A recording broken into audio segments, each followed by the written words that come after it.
Adam Roth, and this is episode 40 of DALLÄSTHETIC. And I'm here with Christopher Weiss, who is with Cedars Open Studios, which is happening on November 23rd, and we're going to talk about that. So welcome, Christopher. Morning. Thanks so much for inviting me. You bet. So I guess we'll get right to it. Yeah.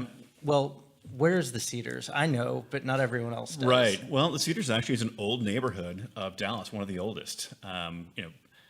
That's where the Marcus family was, and they started there. That's where the first synagogue of Dallas was down there. But south of 35 and 30, you are coming in east of the Trinity River, and then west of 75 as it goes down south of turns into I-75. So basically everything just south of downtown. Pretty much everything south of downtown. Yeah, it's a big neighborhood. We've actually expanded a little bit even further going to the east with Good Works going into the Good Latimer area. So we decided to add that into the neighborhood. Nice. But it's been a great addition. But yeah, so like an old neighborhood. Just come south, you see Old City Park, and that's the north part of the start of it right there. And it was, in the heyday, it was where like all the businessmen lived and Jewish families, and then I guess a chicken factory moved in and kind of like scared everyone away. Or this is the story I hear. There's parts of that. Like certainly Pilgrim's Pride came in a little bit later on. There was a piece of you also had a lot of history, kind of like post World War II. Yeah. And the neighborhood really changed over at that point. Really interesting story. I ran into a guy taking a cab to the airport, and it was a guy who grew up in the neighborhood back in the 40s. Oh, wow. And he went to the Irvay Theater when it was still a movie theater. So, like I said, we jumped the fence and watched a movie in there. It was awesome. Back before it was Jack Ruby's Club. Yeah. The area next door and the whole Silver Slipper. But there was a lot of things going on. More light industrial came in. And then there was a thing of, I'll say this classic white flight. I mean, people moved out. Everything was going north in the city, and has been going north since then, going all up to Frisco now. And then things started coming back kind of in the late 70s, early 80s, when you started having the artists coming down there and coming into the old spaces and doing something new with them. Obviously, the biggest thing was cheap or potentially free rent. I'm sure there are a few people down there taking advantage of the lack of monitoring going on with the buildings down there. People who came down, so like Jeff Baker, photographer, really well known, now living out in Taos. He was down in the 2401 building across from American Beauty Mill. I had great stories back in the day of how all the folks living in there and all the artists that he was living with in that building would kind of play with the neighborhood because it was not the safest place in town. Right. He talked about the Jamaican gangs would come down and they would just go to the center building, and after they stopped hearing the gunshots, they'd go back out and they'd count how many panes they had to replace that had been shot out. Oh, wow. So things were a little different story back then. And more artists started moving in the neighborhood. You had Rick Maxwell moved into what is now referred to as Tin Ranch or Bowman Ranch. He was one of the first ones down there. Albert Sherbarth moved in, and he was living down at the kind of the area south of American Beauty Mill, down up south of Corinth Street. Okay. So a few artists here and there, nothing really cohesive at that point. But then when Jim Bowman came in, and he kind of came in with a collective, he had all the students who were working with him on glass blowing, and he brought the whole infrastructure for a full glass blowing studio with him with the kilns and everything else. And so they had their first tour, so to speak. I think it was like basically Tin Ranch, and then the studios down at King Street in Clarence were the first locations to really open up. Wasn't called anything then. It was just invite your friends, come down, maybe have a beer, have a glass of wine, and check things out and see what we're doing down here. I read there was some type of octopus party or something that it kind of maybe stemmed from. Right, and that was, Mary Garcia was another artist in the neighborhood. She was living over off of Beaumont, and I can't remember the cross street right now, but over near Lee Harvey's. And anyone who goes in the neighborhood can see this great red brick building. It's 2 stories tall. Oh, yeah. Just wonderful building down there. And a number of artists were working in that space, so that is now, and has been for quite some time now, Studio Art and Soul. They're one of the original studios in the tour from way back when, 17 plus years now. Wow. Too cool. Yeah, so they had their own spot.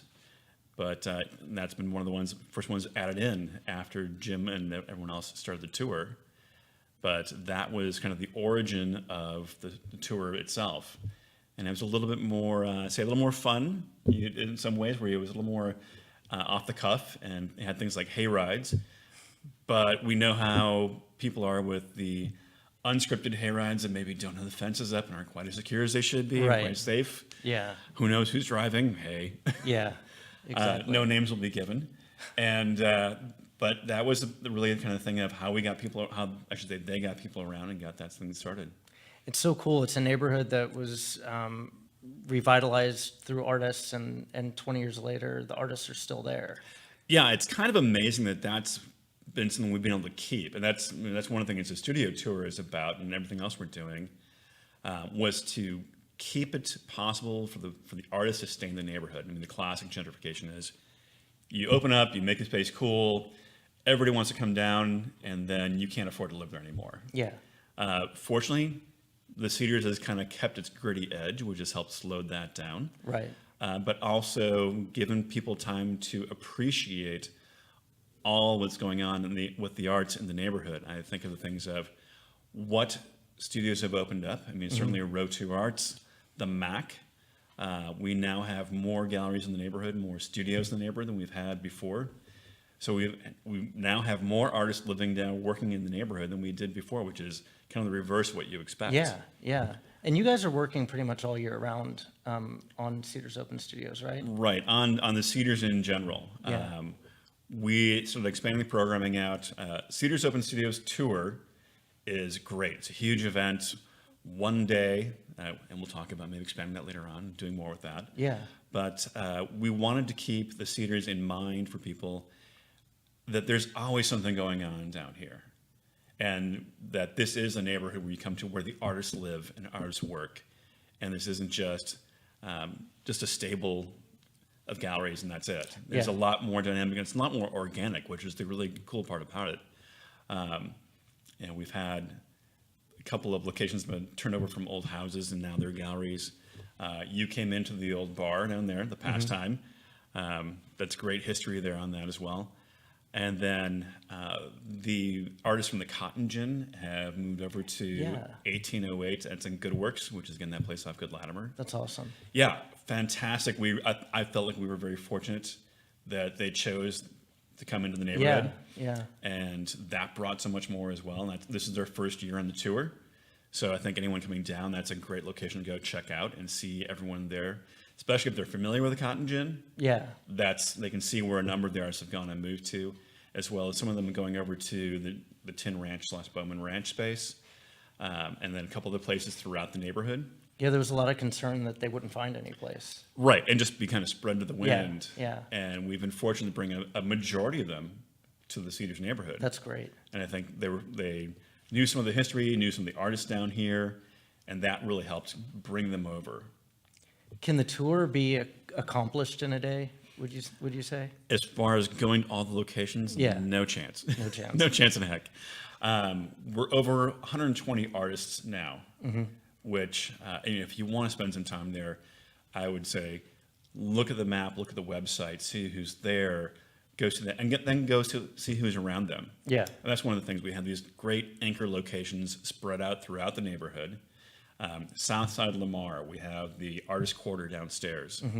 So that's been in place for years. I would say it was one great thing back when South side of Lamar had the artist in residency, and that was another thing that added to the neighborhood and kind of like, oh, this is a neighborhood where artists can stay and live. Yeah. That location, we have the studios I've already mentioned as far as the two Tin ranches. Ranch and- Tin Ranch, and then the Cumsey Collective, or Clancy Collective, excuse me. And then those have been artists who've been in the neighborhood for a long time as well, and they've kind of transitioned where a couple artists were there originally. We now have, I think, 8 or 9 artists who are working in studio out of there.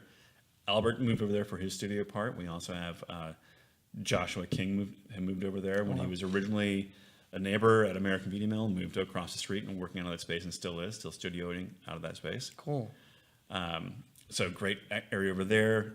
So just these spots around the neighborhood, and we're even bringing in now a bus to get people around. Oh, that's great. Yeah, we knew, getting around, it's a large area, large format. Mm-hmm. We wanted to make sure people could get around the neighborhood. So we brought a full-on bus in. We also have e-frogs down there to take people cool. point to point. Nice. And just get people around the neighborhood because it is a big space. Very cool. So the website is cedarsopenstudios.com. .org, actually. .org, Yeah, okay. so that's actually a transition we had. So this tour had been kind of run by neighbors and kind of ad hoc, and we've recently formalized all of this. We created a board, incorporated, we're in our 501c3 right now, and so we now have the new .org websites. We have official emails, Nice. all that kind of stuff, and we're just building on that as well. We have a great group of volunteers who've been helping out and organize this, and again, bringing you more. So like we were talking earlier about expanding beyond the tour itself, we now have the Cedars sessions, which are every 3 months we'll have an event somewhere around the neighborhood, and we like to move it around because we want to kind of share the wealth and bring people to new spots they haven't been to before. Yeah. And do a small, more intimate show, and it can vary in format. We've had 2 bands and artist talk. We've had artist talk on its own, shown documentary film. So it's very fluid in how that event works, but we want to make sure it's a regular basis to keep people coming down and seeing what's Very new in the cool. neighborhood. Yeah. And there is more new. It seems all the time that there are new things being added to who's here and what they're doing. So what's the first event that happens during the day? Is there something in the morning at 10? Actually, there is an event over at Opening Bell Coffee. Okay. And I believe it's Michael Talbot. He is a musician. He's doing a show that's touring the neighborhood. Okay. So it's going Nice. around different places as Very well cool. through the day. And then, of course, like those guys and Full City Rooster are going to be opening, kind of welcoming people down, get your coffee, get going in the morning time. And then we also have Bike Friendly Cedars, which is a social cycling group, is taking people around by bike to see the galleries as well. Okay. So a couple different ways getting around. But those things kick off, and then from the tour itself officially runs from 11 until 6 p.m. Okay. And then our closing show this year, closing celebration, is going to be over at Lee Harvey's. Perfect. And Lily Taylor is going to be over there, and she's featuring Black Taffy. So that Okay. show is going to start right around 6:30, go on until about 8 to 8:30. And then I believe Seth has brought in another band as well to come afterwards, Rich Girls, which I think is a Hall & Oates cover band. Oh, fun. Yeah, Okay. exactly. Super fun. Yeah. Yeah. And Lily Taylor's great. Yeah, she's awesome. And again, someone who's moved to the neighborhood in the last few years, maybe a little bit longer. Her and then Sean Miller, great additions to the neighborhood. And I've always liked where we've been new people coming down here and finding their space, Yeah. which has been awesome. We've had, people who work what I think the Observer was saying was the DIY movement in Dallas for a while, and I think of Eli and Kelly, and they were doing Homeland Security Right. over in the shotguns near Lee Harvey's. And you still have Pariah with Josh and exactly. everybody. Yeah, I was just going to say, Pariah has been awesome, and with the folks over there, and Frank Darko working on that stuff. What's happening over there has been amazing stuff. And we've been super fortunate, again, people wanting to come down here and see what's happening and contribute to that and make more. So the 17th annual, we hope it goes on for Just quite some continue time going on. longer. It's going to Yeah. continue building. I mean, we, it has gotten larger, which we say is a great sign. And we have a number of great sponsors in the neighborhood who are helping make this happen. And those people, they're very committed to this. I think of the folks at Southside of Lamar, the first ones who had the artist residency in the Cedars. They're our largest sponsor, and they've been a backer of ours since day one. And That's great. They just believe what's happening in the neighborhood, and they want to have the artists be able to have a place where they can stay here and continue working here. Even like say the credit union in the neighborhood, Resource One, is Yeah. like, hey, we're backing this. Of course we are. So all those adding in here, and then Todd Howard Associates, they're backing this. And it's great because they're not going to be open that day. We're like, but we believe in what's going on down here. We really want this to be a part of the neighborhood. And then a cool collaboration between the Mac and Cedars Union this year. Exactly. Yeah. where- Very interesting Yeah, stuff. curated show of Cedars Union artists at the Mac. Right. Will be taking place. And then at our gallery, row 2, we have Uni Lee, whose painting is behind us. Yep, this great piece. Yeah, and then Dee Shapiro, an 83-year-old artist who brought her work from New York, and it's 36 pieces that kind of remind of her beginnings in the pattern and decoration movement, where she was a founder of that art scene in the 70s and 80s. Yeah. So we're excited to have that for new eyes to see. Yeah, that should be a great addition to the show as well. I'm actually really curious, Dee Shapiro, where did she start in New York? She never left Long Island. However, she had one of her first exhibits at the Brooklyn Museum. Okay. And then in '77, she and a group of artists took over MoMA PS1 and No had the kidding. seminal pattern and decoration show. Wow. She's collected by the Guggenheim as well, and just numerous corporate and public collections around the world. Yeah, and PS1 is just the coolest space. Oh, yeah. Just amazing I'd space. love to visit that anytime I go to New York. Yeah, exactly. Well, that's great. I mean, she's been part of that. I mean, I just right there is, kudos. That's Yeah, been- she's got a show actually in MoCA in LA right now. Huge piece in that show that's going on for another couple months called With Pleasure, and there's a catalog available for that. Gotcha. Yeah. That's really cool stuff. Yeah, we're excited to have artists from out of town every so often. Sure.